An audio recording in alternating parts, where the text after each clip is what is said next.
2 दिन पहले ही मैंने रामानुजाचार्य जी का जो हमारे सनातन धर्म और हिंदू समाज के लिए योगदान है उसको लेकर एक वीडियो डाला था।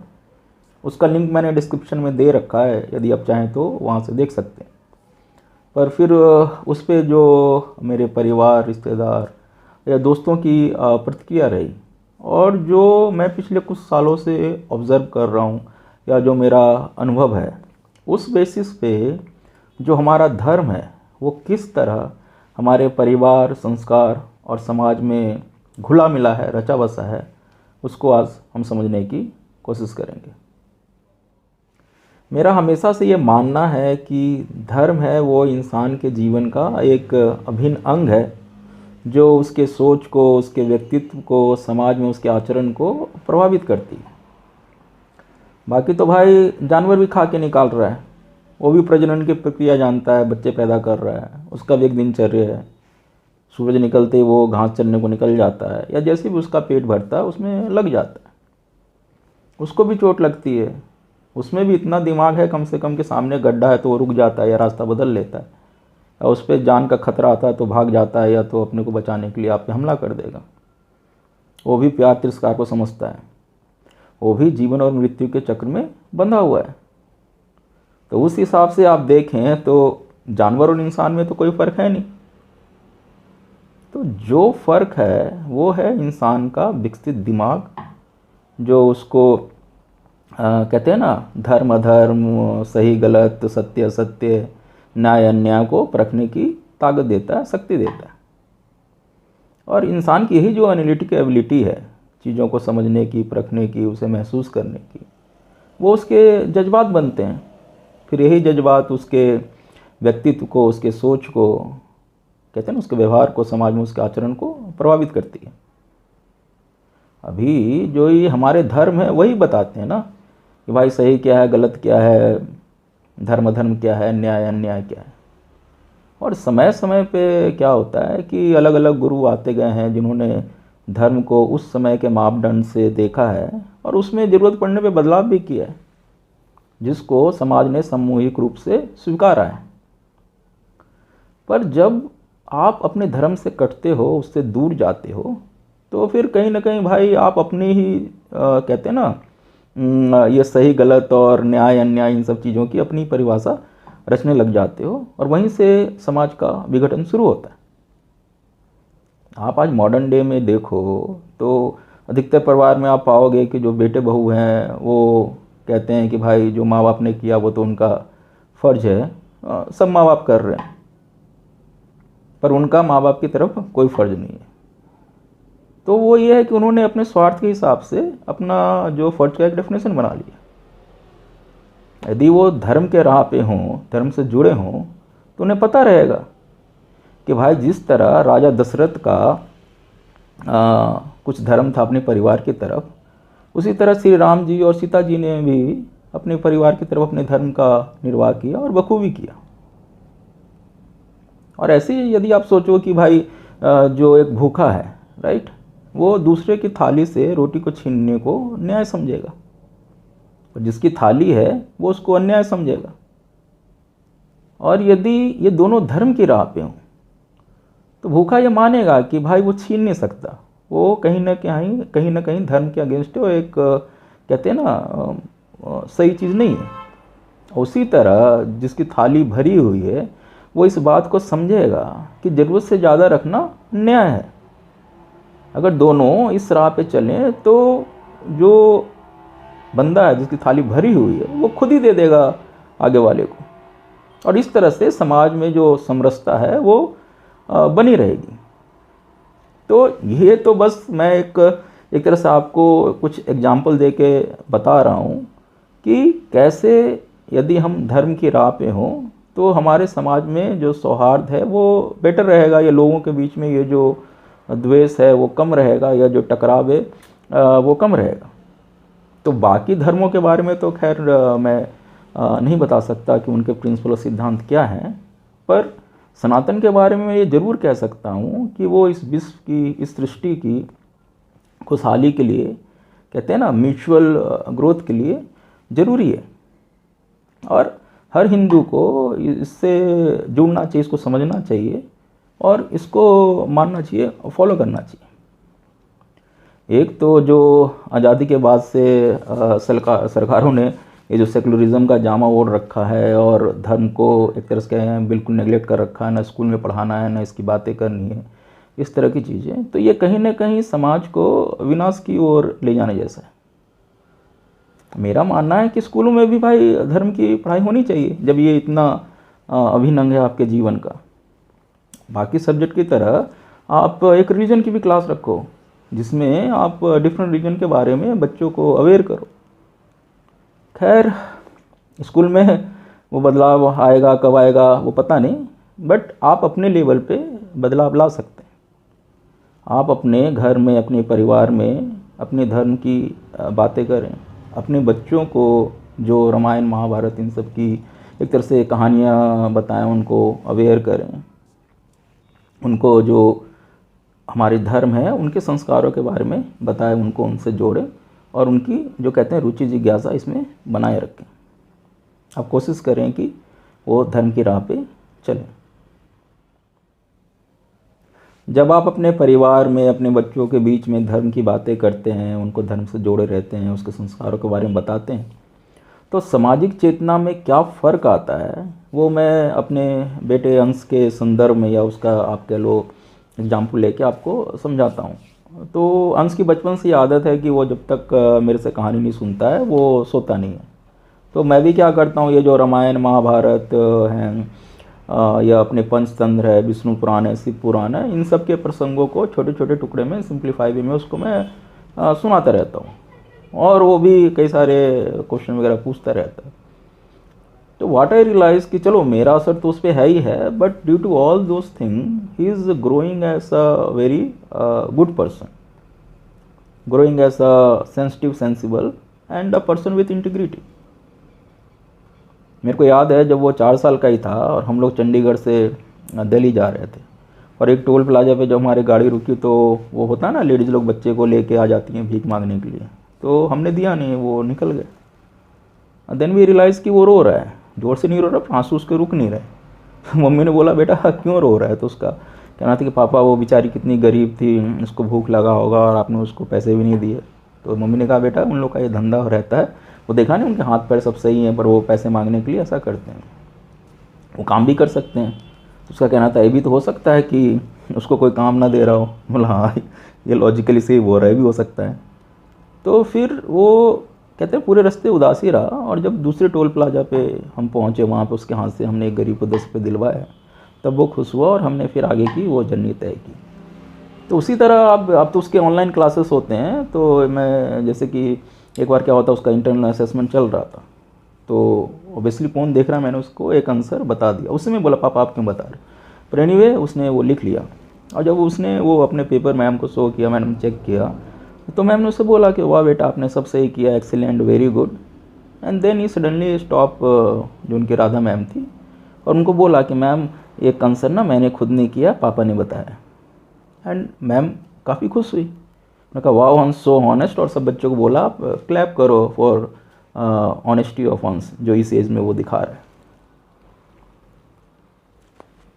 तो इसी तरह फिर क्या है कि एक बार क्या हुआ कि जब मेरी मीटिंग चलते रहती, वो दूसरे रूम में अपनी क्लास करता रहता, मैं टाइम टू टाइम जाके चेक कर लेता हूँ, ये पूछ लेता हूँ उसको क्या चाहिए वगैरह। तो फिर एक बार क्या हुआ, मैं गया तो वो रो रहा था बैठ के धीरे धीरे। मैं बोला बेटा क्या हुआ, तो उसका कहना था कि पापा मैडम ने ही तो चीटिंग किया ना, वो सारे बच्चे जिस पेज को पढ़ रहे थे मेरे को वो पेज पता था, पर जब मेरा टर्न आया तो मैम ने बोला कि तुम दूसरा पेज पढ़ो, तो वो तो मेरे को रेडी नहीं था, उसके लिए मेरे को आता नहीं था।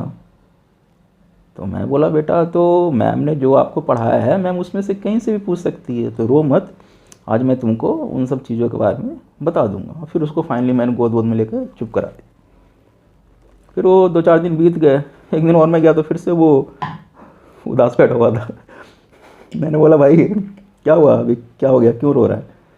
तो उसका कहना था कि पापा मेरे को तो ये आता था, मैंने सब बच्चों से पूछा पर मेरा टर्न आया ही नहीं, मैंने सारा याद करके रखा था। तो फिर मैंने उसको गोद में लिया, मैंने उसको समझाया कि बेटा लास्ट टाइम क्या था, मैडम को ये पता चल गया कि तेरे को नहीं आता है, इसलिए तू रो रहा था। आज मैडम को ये पता नहीं चला कि तुझे आता है, फिर तू रो रहा है। तो लाइफ में ये एटीट्यूड कभी मत रखना। जब तू दूसरे के नज़रिए से खुद को देखता रहेगा, you are always looking for acceptance from other, तो हमेशा तो दुखी रहेगा। खुद ही जब तेरे को नहीं आता था तो यू शुड रियलाइज़ कि तेरे को नहीं आता, पापा ने सिखा दिया, तू सीख गया, राइट। और जैसे आज तुझे आता है तो मैडम को टाइम नहीं मिला, तो उसके लिए रोने की क्या बात है। तुझे तो पता है ना कि तू जानता है, यू आर गुड बॉय, तूने लर्न कर लिया। पापा तो कहते हैं कि अंश बेटा बहुत अच्छा है। तो ऑलवेज तू अपने अंदर देख, अगर you appreciate your self, madam बोलेगी तो मैडम को दिखा देना, नहीं तो अपना काम कंप्लीट करके शांति से बैठना। तो ये बातें मैंने उसको बोल दी, और वो 2-4 दिन तक मैंने कुछ नोटिस वगैरह नहीं किया, मतलब कि मेरे पास कुछ ऐसा अनयूजुअल नहीं लगा। फिर 4-5 दिन बाद मैं गया तो वो बैठा हुआ था। मैं बोला कि आज का टास्क हो गया? तो उसका हाँ मैंने कंप्लीट तो कर लिया, देखो सारा लिख रखा मैंने। मैं बोला ठीक है, दिखा दिया मैडम को? तो उसका कहना था कि नहीं, आपने तो कहा था कि कंप्लीट करके अच्छे से रख लेना, अगर मैम तुम्हें पूछेगी तो उसको दिखा देना। तो मैं सही बताऊँ, I am very impressed by this. मैं उसको सही में गोद में उठा के बोला कि बेटा तू तो वो चीज़ सीख गया जिसको सीखने में इंसान ज़िंदगी लगा देता है, राइट। फिर भी उसको सीख नहीं पाता, और समझता भी तो उसको आचरण में नहीं ला पाता है। तो मैंने उसको बोला कि ये तूने बहुत अच्छी बात सीख रखी है, इसको मेंटेन करना, पर अभी तू बच्चा है, राइट। जब तेरा हो जाए, टास्क कंप्लीट हो जाए, तो मैम को तू बोल के उसको दिखा दिया कर। तो मैंने एक ये जो कह रहा हूँ ना कि ये उसमें काफ़ी जो एक कहते हैं ना अच्छी चीज़ मैंने उसमें देखी कि चीज़ों को सीख लेता है, उसको आचरण में भी वो ले आता है। और एज यूजुअल जब भी वो कोई चीज़ समझता है, मेरे से हज़ारों क्वेश्चन पूछता रहता है, कई बार तो मैं खुद परेशान हो जाता हूँ। उसी दिन जब मैंने रामानुज जी का वीडियो डाला था तो विनीता उसकी मम्मी देख रही थी, साथ में बैठ के वो भी देख रहा होगा। मैं दूसरे ऑफिस में काम वगैरह कर रहा था, तो वही जब सोने का वक्त आया तो फिर वो फिर शुरू हो गया। पहले तो वहीं से शुरुआत किया कि पापा हम लोग मरते हैं तो कैसा फील होता है, कैसा महसूस होता है। तो मैं बोला बेटा ऐसा कुछ महसूस नहीं होता है, बस हम मर के और दूसरे शरीर में चले जाते हैं। तो वो बोलता था कि पापा अच्छा जैसे पिक्चर में होता है कि वो सफ़ेद धुआं निकलता है और भगवान के पास चले जाते हैं। मैं बोला हाँ वही आत्मा वही होती, सफ़ेद धुआं निकलता है, पर बेटा वो सब भगवान के पास नहीं जाते हैं। भगवान से मिलने के लिए आत्मा के आपके जैसे आपको एक बहुत अच्छा इंसान बनना पड़ेगा। आपको झूठ नहीं बोलना है, लालच नहीं करना है, दूसरे को दुख नहीं पहुंचाना है, या कोई गलत काम कर रहा है उसका साथ नहीं देना, उसको रोकना है, टोकना है, ठीक है, चीटिंग वीटिंग नहीं करना है। तो जो अच्छे इंसान होते हैं वही फिर भगवान के पास जाते हैं। तो बोलते अच्छा ठीक है मैं भी अच्छा इंसान बनूंगा, और पापा मैं नहीं बनूंगा तो मैं बोला नहीं बनेगा तो फिर तू दूसरे इंसान के रूप में जन्म लेगा।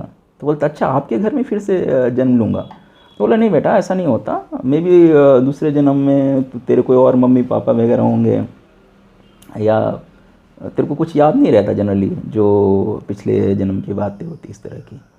तो उसके ये क्वेश्चन आंसर चलते रहे, फिर फाइनली वो सो गया, राइट। और जब सवेरा हुआ, अब मैं लंच कर रहा था, मेरे साथ ही लंच कर रहा था, तो वो उसने फिर से शुरू कर दिया। उसका कहना था पापा मैं तो झूठ नहीं बोलता हूँ, मैं सबके साथ शेयर केयर भी करता हूँ, चीटिंग भी नहीं करता हूँ, ठीक है, आरव को भी मना करता हूँ झूठ बोलने के लिए सब। तो मैं भी भगवान बन जाऊँगा?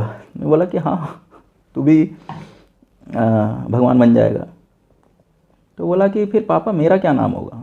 तो मैंने कहा भाई तेरा नाम अंश भगवान होगा।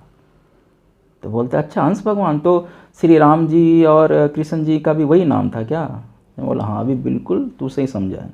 वो भी जब इंसान के रूप में धरती पे थे तो उनके पापा ने उनका राम और कृष्ण नाम रखा था, पर वो उन्होंने इतने अच्छे काम किए, वो एक अच्छे इंसान बन के पूरी ज़िंदगी रहे, तो फिर वो राम भगवान और कृष्ण भगवान बन गए। तो फिर उसका जो कहना था अगला जो कहते हैं ना, वो मेरे को हमेशा कहते हैं कि क्या हमेशा इमोशनल सा कर देता है। तो बोलता है ठीक है पापा मैं अभी अच्छे काम करूँगा और मैं भी फिर भगवान बन जाऊँगा, पर पापा जब मैं भगवान बन जाऊँगा तो मैं तुम्हें भूलूँगा तो नहीं ना, तब तो मैं तुम्हें याद रख पाऊँगा। तो मैं बोला हाँ बेटा, अगर तू भगवान बन जाएगा तो नहीं भूलेगा मेरे को, क्योंकि भगवान सबको पहचानते हैं, वो किसी को नहीं भूलते। तो ये सब जो चीज़ें हैं, मेरा ये समझना है कि जो यदि आपका परिवार या आपके बच्चे धार्मिक है, जो धर्म को थोड़ा बहुत समझते हैं, जानते हैं या जानने की कोशिश कर रहे हैं, तो ये कहीं ना कहीं आपके परिवार में सकारात्मक चीज़ें ही लाती है। ये आपके परिवार को कहते हैं ना, एक तरह से मजबूती देती है। और यही एक जो अच्छा सुदृढ़ और समृद्ध परिवार होता है, फिर वो एक मजबूत और समृद्ध समाज बनाता है। तो मेरे को लगता है जो इस तरह से जो धर्म है वो हमारे परिवार पे असर डालता है, और हर इंसान को अपने परिवार में इस धर्म को कहते हैं ना, इस चीज़ को नेगलेक्ट नहीं करना चाहिए। उसको हमेशा अपने परिवार के सामंजस्य में उस चीज़ को रखना चाहिए। यही फिर आगे चल के समाज में हमारे संस्कार वगैरह बनाते हैं। हमारे जो धर्म है, जो हमारी संस्कृति ट्रेडिशन है, उसी से हमारे संस्कार आते हैं जो समाज में हमारे व्यवहार को तय करते हैं कि कैसे आप छोटों से, बड़ों से, बुजुर्ग से, एक स्त्री से, दूसरे इंसान से, इनफैक्ट इवन पशु से, प्राकृतिक से आपका व्यवहार कैसा है। अभी संडे को ही मैं अंसारा को पार्क में लेके गया था, तो जिस बेंच पे उसके वाटर बॉटल रखे हुए थे और बाकी सामान रखा था, वहीं पे एक और बुजुर्ग अंकल जी बैठे हुए थे। तो इन दोनों को प्यास लगा, भागते हुए बेंच की तरफ पहुँचे, और मैंने देखा अंकल जी ने इनसे कुछ नाम वाम पूछा होगा, फिर से हैंडशेक किया। और दोनों ने क्या किया, हैंडशेक करने के बाद प्रॉपर झुक के उनके चरणों को छू के उनको प्रणाम किया। तो जब तक मैं वहाँ पे पहुँचा तो अंकल जी ने पूछा कि आपके बच्चे हैं? बोला हाँ। तो बोले यार बेटा, ऐसे संस्कार तो शहरों में एक तरह से ख़त्म ही हो गए हैं, आपने सिखाया या इनके दादा दादी ने सिखाया?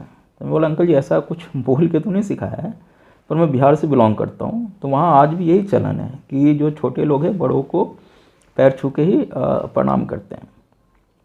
तो अंकल जी बहुत खुश हुए, बोला बेटा मेरे को इतना अच्छा लगा कि मैं आपको बता नहीं सकता, तो मैं बच्चों को बस आशीर्वाद ही दे सकता हूँ कि आगे चल के बहुत अच्छा करें, नाम करे आपका। तो मेरे को बाद में रियलाइज़ हुआ कि यार अगर ये उनका पैर नहीं छूते दोनों बच्चे अंसारव, तो क्या फ़र्क पड़ना था, उनके ज़िंदगी में ऐसा कुछ अच्छा बुरा तो हुआ नहीं। पर कहीं ना कहीं जो हमारे अपने संस्कार हैं, वो कह लीजिए कि जो हम दूसरों को फॉलो कर रहे हैं उससे फार बेटर है, राइट। उससे एक भावनात्मक जुड़ाव है हमारे संस्कारों में। जब हम हैंडशेक करते हैं तो कहीं ना कहीं वो बराबरी का गेस्चर है कि हम और आप बराबर हैं, पर जो पैर छूना है वो कहीं ना कहीं एक रिस्पेक्ट का गेस्चर है। तो छोटों को हमेशा बड़ों का पैर ही छूना चाहिए, उसी तरह उनको ग्रीट करना चाहिए, उनसे मिलना चाहिए। पर जैसे जैसे हम अपने धर्म और संस्कृति से दूर हो रहे हैं, ऑब्वियस ये सारी चीज़ें छूटती जा रही हैं। कोई बुरी चीज़ है उसको छोड़ दो, समझ आता है, पर ये सारी अच्छी चीज़ें भी जो है, और कह लिए मैं तो मानता हूँ हमारे सनातन में सब कुछ अच्छा ही है, पर क्योंकि हम उससे अलग हो रहे हैं, कट रहे हैं, ये सारी चीज़ें जाती जा रही हैं। और समाज के तौर पे इन संस्कारों का ख़त्म होना कहीं ना कहीं एक खोखलापन लाने जैसा ही है। तो मैं तो बस यही कहूँगा कि आप अपने बच्चों को भी कम से कम जो बेसिक चीज़ें हैं, इन चीज़ों की आदत डालिए। मेरा मानना है कि समाज में जो आज ये समरसता की, प्रेम सद्भाव की कमी है, या लोगों के बीच में जो द्वेष है, द्वंद्व है, एक दूसरे को समझने में या जो उनके नज़रियों में इतना फासला है, या उनमें जो धैर्य, संतोष या सुख की कमी है, उसके पीछे कहीं ना कहीं यही है कि वो अपने धर्म से पूरी तरह से कटे हुए हैं। और मैं हिंदू समाज में तो ये देख रहा हूँ कि ये एक तरह से अपने ही धर्म से नफरत करने का भाव लेता जा रहा है। और मैं सही बोलता हूँ, 2014 से पहले ये सब बातें पब्लिक डिस्कोर्स में नहीं थी। लोग एटलीस्ट हिंदू समाज में अपने धर्म को लेके वोकल नहीं थे, बोल नहीं रहे थे। पर अब जब मैं खुद नहीं बोलता था, राइट, पर अब जब मैं बोलने लगा हूँ, तो जो एक तरह से कह लीजिए कि बीजेपी के सपोर्ट में है, जिनको सोशल मीडिया पे हम भक्त बोलते हैं, वो साथ हैं मेरे। पर जो नॉन भक्त हैं, यानी पॉलिटिकली जो बीजेपी को अपोज करते हैं, वो इसको टोटली अगेंस्ट है। उनको लगता है कि जो भी धर्म की बातें कर रहा है, उसके बारे में कुछ बोल रहा है, बता रहा है, वो नफरत फैला रहा है। तो पॉलिटिकली तो सोशल मीडिया दो ग्रुप में डिवाइडेड है ही, जिसको मैं भक्त नॉन भक्त बोलता हूँ। पर मेरा मानना है कि रिलीजियसली भी सोशल मीडिया दो भागों में बटा हुआ है। एक वो है जो कह रहे हैं कि मेरा धर्म ही इंसानियत है, और दूसरा वर्ग वो है जो कहता है कि इंसानियत ही मेरा धर्म है। मेरा धर्म इंसानियत वाले ग्रुप में मैं आ गया, जैसे कि या जो मेरे को सपोर्ट कर रहे हैं। तो ये वो लोग हैं जो कहीं ना कहीं अपने धर्म को मानते हैं, उसको समझते हैं, उसकी रिस्पेक्ट करते हैं या उस पर गर्व करते हैं, उसके बारे में बोलना सुनना चाहते हैं। और जो ये कहते हैं कि मेरा धर्म इंसानियत का स्वरूप है, मेरा धर्म सिर्फ इंसानियत ही सिखाता है। और दूसरा ग्रुप वो है जो आप कह लीजिए जो अपने आप को सेकुलर बोलते हैं या इनलाइटेंड सोल समझते हैं। उनका कहना है कि भाई नहीं, हमारा बेसिकली वो अपने धर्म को एक तरह से अलग करके चल रहे हैं। वो कह रहे हैं कि मेरा धर्म, या तो जानते ही नहीं है, बट बेसिकली वो कह रहे हैं कि वो इंसानियत ही उनके लिए एक धर्म है, उनका धर्म कुछ नहीं है। तो अब जब मैंने रामानुज जी पे वीडियो डाला था, जिसमें मैंने बेसिकली हिंदू समाज और सनातन धर्म के लिए उनके कंट्रीब्यूशन की बात की थी, तो वही जो ये मानते हैं कि इंसानियत मेरा धर्म है, उसी में से एक मेरा जो दोस्त है, उसका ये कमेंट आया कि बस कर भाई, अभी भी आंखें नहीं खुली। और मैं सही बताता हूँ, उस समय मैं पार्क में था, वही बच्चों के साथ खेल ही रहा, तो मैं उतना डेप्थ में इसको नहीं पढ़ा। तो लास्ट नाइट ही क्या होता, विनीता ने भी जब देखा था तो उसने बोला कि पूरी तरह समझे नहीं, तो मुझे लगा ये उस सेंस में बोल रहा है कि उसकी आंखें अभी भी नहीं खुली। तो मैंने भी वो उसी सेंस में जो समझा, जनरली जो आप समझते हो उसी तरह आप रिस्पॉन्ड करते हो, मैंने उसके बात को इस तरह समझा। तो मैंने उसको रिस्पॉन्ड किया कि भाई मेरे को भी 4-5 दिन लग गए थे समझने में। तो उसका कहना था आप रेस्ट करो, आपसे नहीं होगा। तो मैंने हंस के कहा कि चलो तू ही समझा दे फिर। तो देन उसका कहना था कि आप कपिल से समझ लो। तो जब उसने कपिल का नाम लिया, तो बेसिकली कपिल वो है जो एंटी बीजेपी है, या यू कह ले, आप कह लीजिए कि हमेशा ही कुछ भी चीज़ों को इस नज़रिए से देखता है कि बीजेपी कुछ गलती कर रही है। देन आई रियलाइज़ कि जो उसका वो कमेंट था कि बस कर भाई, अभी भी आंखें नहीं खुली, वो मेरे को बोल रहा था कि you are basically a kind of, कहते हैं ना, जो देख नहीं रहा है कुछ, जो अंधा है, जिसको कुछ समझ नहीं है, जिसकी आंखें बंद है। तो मैंने भी चलो कन्वर्सेशन को डाइवर्ट नहीं किया, मैंने सिंपली बोला ठीक है, कपिल भी सनातन पढ़ रहा है क्या? उसने भी बोला हाँ पढ़ रहा है। मैंने चलो ठीक है, वो पढ़ रहा है तो मेरे को समझ गया होगा, तभी उसने कमेंट नहीं किया, तू भी पढ़ ले, तू भी समझ जाएगा। और वो कन्वर्जेशन वहाँ पे ख़त्म होती है। पर अब जब मैं सोचूं तो भाई, जो तू मेरे को बोल रहा है कि मेरी आंखें बंद है, मेरी आंखें खुली नहीं है, तो भाई जो बंद आंखों से मैं देख रहा हूँ, ठीक है, वो तो मैं हमेशा से लिख रहा हूँ कि क्या देख रहा हूँ, क्यों देख रहा हूँ, है ना, उसके पीछे क्या तर्क है, वितर्क है, जो भी मैं देख रहा हूँ वो तो मैं लिख भी रहा हूँ, राइट। और आजकल तो भाई 40-50 मिनट का वीडियो बना के भी डालने लग गया हूँ। तो जो तू खुली आंखों से देख रहा है, तूने कब कहा कि भाई मेरे को ये चीज़ दिख रही है? या जब मैं तेरे से पूछ दूं कि भाई जो तेरे को ये चीज़ दिख रही है, राइट, वो क्यों दिख रही है, तो वो भी तू एक्सप्लेन नहीं कर पाएगा। तो मेरा कहना है कि भाई देखो, सच बात क्या है ना, कि अगर आपकी आंखें खुली है और आपकी इंद्रियां बंद है, तो आप एक अंधे के समान ही हो। अगर सामने 2 गुलाब रखे हुए हैं, जिसमें कि मान लीजिए कि एक असली है और एक मान लीजिए प्लास्टिक का बना हुआ है, तो एक जो अंधा होगा ऑब्वियसली वो अपनी इंद्रियों का यूज़ करेगा, उसे सूंघ के या टच करके बता देगा कि वहाँ एक गुलाब है, राइट, दूसरा नकली है। वही एक अगर आँख वाला है, वो बोलेगा भाई 2 गुलाब पड़े हुए हैं वहाँ पे, अनलेस अनटिल वो भी अपनी इंद्रियों का यूज़ कर रहा है। तो जहाँ पे आपने आंखें खुली रखी, इंद्रियां बंद रखी है, तो आप दूसरे के व्यू को ऐसी डिस्कार्ड कर देते हो, रिजेक्ट कर देते हो। तो बोलेगा अरे भाई तू तो अंधा है, तुझे क्या पता, मैं बोल रहा हूँ ना वहाँ पे 2 गुलाब है। सो कहीं ना कहीं ऐसा ही मैं फील करता हूँ कि ये जो दूसरा ग्रुप है, जिसको मैं नॉन भक्त बोलता हूँ, या जो उस कैटेगरी में बिलोंग कर रहे हैं कि इंसानियत मेरे धर्म वाले में, वो बेसिकली हमेशा दूसरे के व्यू को, कहते हैं ना, आउटराइटली रिजेक्ट कर देते हैं। और अब यही जो मेरा दोस्त है, राइट, मैं बाकी दुनिया की बात नहीं करता हूँ, हमारे एटलीस्ट 20 कॉमन फ्रेंड है, ठीक है।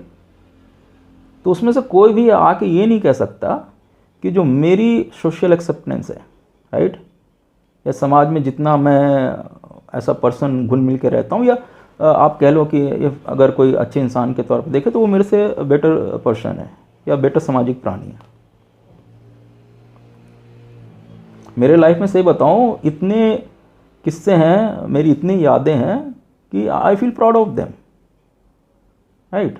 तो मैं कभी उन सब चीज़ को रिकॉल नहीं करता हूँ या पब्लिक में बोलता नहीं हूँ, बट अगर मैं एक एग्जांपल दूँ तो हमारे कॉमन फ्रेंड में से ही देता हूँ। और 3 साल पहले क्या था कि जो एक गौरव सैनी हमारे साथ ऑफिस में काम करता था, उसके जीजा जी को कुछ काम होगा, राइट। तो उसके जीजा जी पहले झिझक रहे होंगे कि यार जिसके घर जा रहे हैं कभी मिले नहीं है, तो उसने कहा कि नहीं चलो अच्छा बंदा है। तो वो जब आए और जब मेरे घर पे जैसे ही वो एंटर हुआ तो उसने पहला मजाक किया कि क्या भाई गेट कीपर को क्या पैसे खिलाता है क्या। मैं बोला नहीं क्या हुआ। तो बोला कि भाई हमने सिर्फ इतना बोला कि भाई 101 नंबर में जाना है, तो वो शुरू हो गया, अच्छा अच्छा अरुण साहब के घर जाना है, अरे बड़े अच्छे साहब हैं, ये हैं वो हैं, वो पूरे लचीदे पढ़ने लग गया। तो हम लोग हंस भी रहे थे। जो बोला नहीं यार पता नहीं, बस जैसे जनरली मिलता है बंदा तो मेरे को नमस्ते बोलता, मैं भी नमस्ते बोलता हूँ, हाल चाल पूछ लेता हूँ, इतना ही है। तो मेरा कहने का मतलब है कि ऐसा नहीं है कि वो जो अपने इंसानियत ही मेरा धर्म करके चल रहा है तो ऐसा सोशली ही इज़ मोर, कहते हैं ना, मैच्योर पर्सन, और उसकी सोशल एक्सेप्टेंस ज़्यादा हो गई है, राइट। और उसी तरह अगर वो कह भी रहा है कि इंसानियत मेरा धर्म है, राइट, तो मैं नहीं जानता उसने अपने स्वार्थ से ऊपर उठ के, ठीक है, किसी के लिए क्या किया होगा या समाज में क्या योगदान दिया होगा, राइट। और वैसे मैं बोलूँ तो मैंने भी कोई ऐसा नहीं है कि समाज के लिए कोई बहुत बड़ा सेक्रीफाइस कर रखा है, राइट। पर मेरा ये भी मानना है कि जो ये कुर्बानी देने का और ये जो कहते हैं ना सेक्रीफाइस देने का, ये सब चीज़ें कभी कभी आती हैं। मे बी आप जब आए मौका तो आप उसके लिए रेडी ना हो, पर जो लाइफ में रोज़ आप छोटे छोटे लोगों की हेल्प कर सकते हो या स्मॉल वे में आप कंट्रीब्यूट कर सकते हो, वो तो डेली वैसे मौके आते हैं। और मैंने ज़िंदगी में जब भी किसी को भी किसी चीज़ की ज़रूरत पड़ी है, गरीब छोटा बड़ा, मेरे कलीग्स दोस्त जो भी हैं, राइट, कोई नहीं कह सकता कि उस समय मैंने उनकी जो कह ले अगर मैं कर सकता था तो किया नहीं। जब भी ज़रूरत आया है मैंने अपने हैसियत से ज़्यादा किया है, भले ही वो शरीर से हो, पैसे से हो या समय से हो। और मैं ये भी मानता हूँ कि भाई नेकी कर दरिया में डाल, ठीक है। आप करके अगर उसको बोलते हो 4 लोग के सामने तो कहीं ना कहीं उसको डिमीन करना जैसा होता है, राइट। तो मैं उन सब चीज़ों की बात नहीं करता हूँ कि भाई क्या कर दिया क्या नहीं किया, ठीक है। बट क्योंकि अभी ये बात चल रहा है, कॉन्टेक्स्ट चल रहा है, तो मैं वही संडे की बात बताता हूँ कि मेरे पास एक दोस्त का मैसेज आया, ठीक है, करीब 10 साढ़े 10 बज रहे थे, और जो मेरे बस में था मैंने किया। मैं अपने घर से करीब 25-30 किलोमीटर दूर गया, वहाँ पे जो भी मेरे को करना था उसके लिए वो मैंने किया, और 3:30-4 बजे तक घर वापस लौटा। तो उसका फिर ये मैसेज भी आया था। और लाइफ में मैं सही बोलता हूँ कि ऐसा पर्सन जब भी किसी की ज़रूरत पड़ा या कुछ भी सोसाइटी पे जो कहते हैं ना जो सही चीज़ है, मैंने हमेशा वही की है। और कभी लाइफ में मैं अपने बातों से पीछे नहीं हटाऊँ, ठीक है। वो हमेशा से वो मैं डायलॉग मारता आता हूँ कि अरुण का वादा राजा दशरथ का वादा। तो इन शॉर्ट जो मैं कहना चाहता हूँ, ठीक है, कि जो लोग इस बात पे बिलीव कर रहे हैं कि मेरा धर्म ही इंसानियत है, वो हर मैटर में या कह लो हर तरीके से ऐसा सोशल पर्सन, ऐसा ह्यूमन बीइंग, राइट, बेटर हैं जो ये मान के चल रहे हैं कि इंसानियत ही मेरा धर्म है। तो ये था मेरा धर्म, परिवार, संस्कार और समाज पे मेरा विचार। कैसे मैं उन सबको एक दूसरे का पूरक के रूप में देखता हूँ। और ये जो मेरे विचार हैं वो मेरे जो अनुभव हैं मेरे अपने घर परिवार, रिश्तेदारों, दोस्त, यास पड़ोस, उन सबको मिला के ही बना है। उम्मीद करता हूँ आप इससे सहमत होंगे, और सहमत नहीं भी हैं तो भी आप अपनी प्रतिक्रिया दीजिए। हो सकता है वो मुझे अपने आप में झांकने का एक मौका दे और मैं अपने आप को एक बेहतर तरीके से देख सकूं। तो आप सबकी प्रतिक्रिया का इंतजार रहेगा। चलता हूँ अभी के लिए। जय हिंद, वंदे मातरम।